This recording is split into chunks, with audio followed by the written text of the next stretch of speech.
मैं सिर्फ दो टूर्नामेंट की बात करूंगा रोहित शर्मा की कप्तानी में जो हम खेल चुके हैं। एक एशिया कप 2023 और दूसरा वर्ल्ड कप 2023। एशिया कप 2023 में क्या हुआ ये बताने की ज़रूरत नहीं है, हम चैंपियन बने थे। पाकिस्तान को हमने नस्तनाबूद किया था, इसके अलावा हमने बांग्लादेश को हराया था।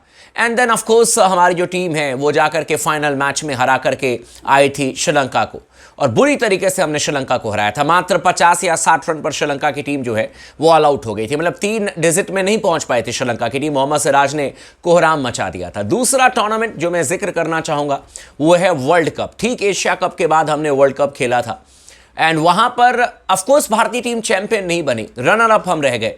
लेकिन तमाम लोग मानेंगे इस बात को, इनफैक्ट ऑस्ट्रेलियन लोग भी मानेंगे कि अगर कोई टीम पूरे टूर्नामेंट में चैंपियन की तरह खेली तो वो रोहित शर्मा की कप्तानी में भारतीय टीम चैंपियन की तरह खेली। विराट कोहली के 800 से ज्यादा रन आए, रोहित शर्मा के 550 से ज्यादा रन आए, श्रेयस अय्यर के बल्ले से रन आए, केएल राहुल के बल्ले से रन आए, शमी हो गए, सिराज हो गए, आपके जसप्रीत बुमराह हो गए, सभी ने कमाल की गेंदबाजी की। कुलदीप यादव ने, उस टूर्नामेंट के बारे में तो आप दिन भर बात कर लो, ड्रीम परफॉर्मेंस भारतीय टीम का रहा। और तीसरा टूर्नामेंट जो अभी खत्म हुआ है श्रीलंका के खिलाफ में, लेकिन इन तीनों में अंतर क्या है? क्या रोहित शर्मा वर्सेस गौतम गंभीर हमें देखने को मिल रहा है और इसकी वजह से भारतीय टीम का बंटाधार हो सकता है? क्या वाकई में जिस तरीके से चैपल आए थे भारतीय टीम के लिए कोच बन करके, अब कुछ लोग कह रहे हैं कि उनकी सोच अच्छी थी, कुछ लोग कह रहे हैं कि उनकी सोच बिल्कुल अलग थी, लेकिन भाई भारत के लिए तो इंपैक्ट नहीं क्रिएट कर पाए। तो क्या गौतम गंभीर जो कि बहुत एग्रेसिव ब्रांड ऑफ क्रिकेट खेलने के लिए जाने जाते हैं, क्या उनकी सोच रोहित शर्मा के साथ तालमेल बिठाने में ठीक नजर आ रही है? क्या तालमेल बैठ भी रहा है? या फिर पहले टूर्नामेंट में जो जहां पर कि रोहित शर्मा कप्तानी कर रहे थे, गौतम गंभीर कोच थे, वहां पर कुछ अलग आपको देखने को मिला? मैंने अब तक 2 टूर्नामेंट्स के नाम आपको बताए हैं, Asia cup and world cup.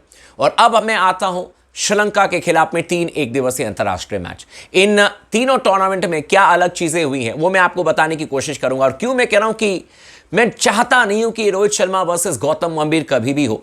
देखिए, फुटबॉल में भी मैनेजर्स चेंज होते हैं, आपके खेलने का स्टाइल बदलता है, लेकिन क्रिकेट एक अलग तरीके का खेल है। यहां पर कप्तान का रोल बहुत महत्वपूर्ण होता है। कप्तान आपके ग्राउंड में होते हैं, वही डिसीजन मेकर होते हैं। फुटबॉल में आपके मैनेजर डिसीजन मेकर होते हैं। तो क्रिकेट और फुटबॉल को आप एक साथ नहीं ला सकते। तो इसीलिए मैं अब जिक्र करना चाहूंगा इंडिया वर्सेस श्रीलंका जो ओडीआई मैच हुआ है, उसमें किस तरीके से भारतीय टीम अलग नजर आई है, और इसे मैं डिटेल में एनालाइज करूंगा। चैनल को अगर आपने अब तक सब्सक्राइब नहीं किया गाइस तो जरूर कर लीजिएगा, वीडियो को भी लाइक जरूर कर लीजिएगा।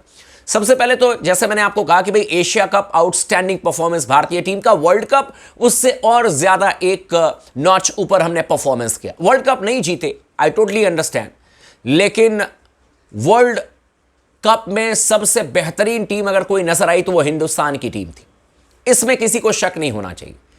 अब मैं आता हूं जो अभी हमने श्रीलंका के खिलाफ में एक दिवसीय अंतर्राष्ट्रीय मैच खेला, वहां पर भी कप्तान हमारे रोहित शर्मा ही थे, और इससे पहले दोनों टूर्नामेंट में Asia cup and world cup में भी कप्तान रोहित शर्मा ही थे। लेकिन राहुल द्रविड़ यहां पर कोचिंग नहीं दे रहे थे, भारतीय टीम के हेड कोच राहुल द्रविड़ नहीं थे, यहां पर गौतम गंभीर थे। और परिवर्तन साफ तौर पर नजर आया। परिवर्तन सबसे पहले नजर आया बैटिंग लाइनअप को लेकर के। याद कीजिए आप, जब एशिया कप हम खेलने के लिए गए थे 2023 में, उससे ठीक पहले केएल राहुल इंजर्ड थे, और इनफैक्ट केएल राहुल पहले 2 मैच खेले भी नहीं थे। आपको अच्छे से याद होगा, केएल राहुल पहले 2 मैच नहीं खेले थे। और साथ ही साथ जब वर्ल्ड कप हुआ, वहां पर केएल राहुल आपके 5 नंबर के बल्लेबाज थे, श्रेयस अय्यर आपके 4 नंबर के बल्लेबाज थे, और ये कंटिन्यू 4 नंबर पर बैटिंग करते हुए नजर आए। श्रेयस अय्यर एशिया कप में 1 मैच खेले, उसके बाद वो बाहर बैठे थे। ईशान किशन लगातार खेल रहे थे क्योंकि श्रेयस अय्यर इंजर्ड हो गए थे। अच्छे तरीके से आपको याद होगा। कहने का मतलब यह है कि भारतीय टीम की बैटिंग लाइनअप पूरी सेटल नजर आ रही थी रोहित शर्मा की कप्तानी में। मैं ये नहीं कह रहा हूं कि यार गौतम गंभीर ने आकर के पूरी बैटिंग लाइनअप की धज्जियां उड़ा दी और किसी को 4 नंबर भेज दिया, किसी को 5 नंबर भेज दिया, बहुत सारे चेंजेस कर दिए।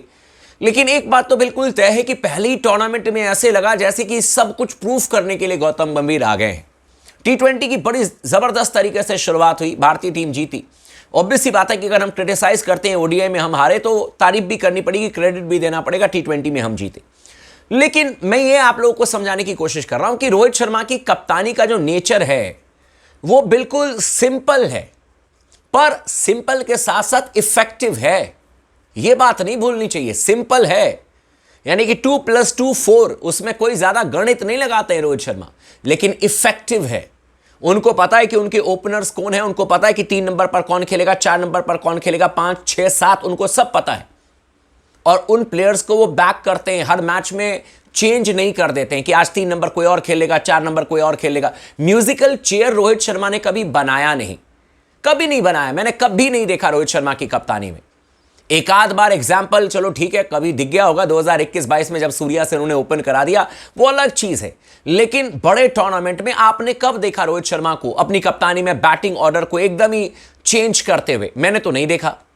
लेकिन रोहित शर्मा अभी भी कप्तानी कर रहे हैं, श्रीलंका के खिलाफ में कप्तानी की, गौतम गंभीर वहां पर हेड कोच थे। लेकिन ऑब्वियस सी बात है कि गौतम गंभीर ने बैटिंग ऑर्डर में बहुत सारे चेंजेस किए, और मैंने गौतम गंभीर का इसलिए नाम लिया क्योंकि रोहित शर्मा अगर अपनी चलाते तो मुझे नहीं यकीन था कि रोहित शर्मा इतना तवज्जो देते लेफ्ट एंड राइट कि भाई कभी वॉशिंगटन सुंदर को भेज देते, कभी आप आप अक्षर पटेल को भेज देते। ऐसा नहीं होता, क्योंकि रोहित शर्मा की कप्तानी अगर रहती और अगर वो अपने हिसाब से बैटिंग ऑर्डर सेट करते तो ऑब्वियस सी बात है कि 3 नंबर पर विराट कोहली खेलते, 4 नंबर पर आपके यही खेलते श्रेयस अय्यर, 5 नंबर पर केएल राहुल, 6 नंबर पर आपके लिए खेलते शिवम दुबे, 7 नंबर पर फिर गोइंग फॉरवर्ड हो सकता था कि आपके लिए खेलते अक्षर पटेल एंड वॉटेवर। उसके बाद आपके टेल एंडर्स की शुरुआत होती। उनमें बहुत ज़्यादा बदलाव नहीं करते, और यही रोहित शर्मा की सिंप्लिसिटी बट इफेक्टिव वे में, यही उनकी कप्तानी का एक्स फैक्टर भी है जो कि मुझे बहुत पसंद आता है। लेकिन जब गौतम गंभीर कोच बने हैं, अचानक ही सडनली उन्होंने बहुत ज्यादा चेंजेस कर लिए। टी20 में इतने चेंजेस दिखे नहीं, जहां पर कि चेंज करते तो आपको फर्क नहीं पड़ रहा। टी20 में आप चेंज कर लीजिए, इतने फर्क नहीं पड़ेंगे आपको। लेकिन जिस तरीके से ओडीआई में बैटिंग ऑर्डर को लेकर के शफलिंग की गई, वॉशिंगटन सुंदर हमारे माइकल बेवन बनते हुए नजर आए, कई बार अक्षर पटेल को हमने एडम गिलक्रिस्ट बनाने की कोशिश की, और ये सारी चीजें फेल हो गई। इंडिविजुअली कुछ रन जरूर आए, लेकिन ये चीजें तो अंत में जाकर के फेल हो गई। श्रेयस अय्यर 4 नंबर पर बैटिंग करते हुए वर्ल्ड कप में 250 मतलब 500 के करीब रन बनाए, 500 से ज्यादा ही रन बनाए, उनका हम इस्तेमाल नहीं कर पाए। और यह भी समझना पड़ेगा कि केएल राहुल और श्रेयस अय्यर जैसे बल्लेबाज, भाई उनका कॉन्फिडेंस उनके साथ अगर ना हो तो फिर नथिंग, वो कुछ नहीं है। केएल राहुल का तो कॉन्फिडेंस होना उनके साथ बहुत जरूरी है। वैसे ही डर डर के बैटिंग करते हैं कि अब टीम में जगह नहीं बनेगी, अब मैं बाहर हो जाऊंगा, टी20 से बाहर हो चुके हैं। तो केएल राहुल के लिए एक पोजीशन को सेट करके रखना बहुत जरूरी है। एज अ कोच गौतम गंभीर को यह भी समझना पड़ेगा कि भाई किस प्लेयर की मेंटल लेवल क्या है, उनको क्या चीजें दी जाए जहां से कि बेस्ट परफॉर्मेंस निकल करके आए। केएल राहुल उस तरीके के बल्लेबाज नहीं है कि आज उनको 3 नंबर खिला दें, कल उनको 7 नंबर खिला दें, परसों 8 नंबर खिला दें, फिर ओपन करा दें, वो नहीं परफॉर्म कर पाएंगे। श्रेयस अय्यर भी ऐसे प्लेयर नहीं है। मैक्सिमम जो प्लेयर्स हैं वो अपने पोजीशन को सेट होते हुए देखना चाहते हैं। विराट कोहली कई बार 3, कई बार 4, कई बार 5 कभी खेलते नहीं खेलते ना। रोहित शर्मा ओपन ही करते हैं। तो बाकी प्लेयर्स भी चाहते हैं कि उनकी पोजीशन को सेटल किया जाए, और ये कमी गौतम गंभीर की कोचिंग में जरूर देखने को मिली है।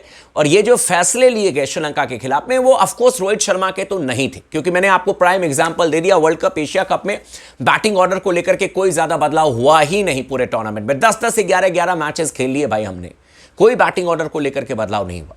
तो क्या एक ऐसे कोच गौतम गंभीर जो कि बहुत ज्यादा एक्सपेरिमेंट करेंगे और इससे कहीं भारतीय टीम का बंटा धार ना हो जाए, क्योंकि जो इस समय ट्रेलर देखने को मिला श्रीलंका के खिलाफ में वो तो काफी भयावह था, डरावना था, और इसीलिए मुझे लगता है कि इस पर काम करने की जरूरत है। रोहित शर्मा की नहीं चली है ओडीआई में, ये बात तो बिल्कुल तय होगी, पर उम्मीद करते हैं कि रोहित शर्मा गौतम गंभीर मिलकर के काम करें। दोनों ही भारतीय टीम के लिए गौरव का काम कर चुके हैं, दोनों ही 2-2 बार वर्ल्ड चैंपियन खिलाड़ी रह चुके हैं। रोहित शर्मा और गौतम गंभीर मिलकर के भारतीय टीम को 2007 में चैंपियन बनाए थे। तो उम्मीद यही करता हूं कि दोनों मिलकर के भारतीय टीम को 2025 में चैंपियंस ट्रॉफी, जो कि दुबई में खेला जाएगा, जिताएं, और साथ ही साथ 2027 में भी वर्ल्ड कप जिताएं। WTC फाइनल भी अगर जीत जाए तो बहुत अच्छी बात है, लेकिन मिल करके और बेहतरीन तरीके से टीम इंडिया को आगे लेकर के जाना है। आपका क्या कहना है इसके बारे में, आप हमें कमेंट करके जरूर बताइएगा। वीडियो को लाइक कर दीजिएगा, और चैनल को सब्सक्राइब नहीं किया गाइस तो जरूर कर लीजिएगा।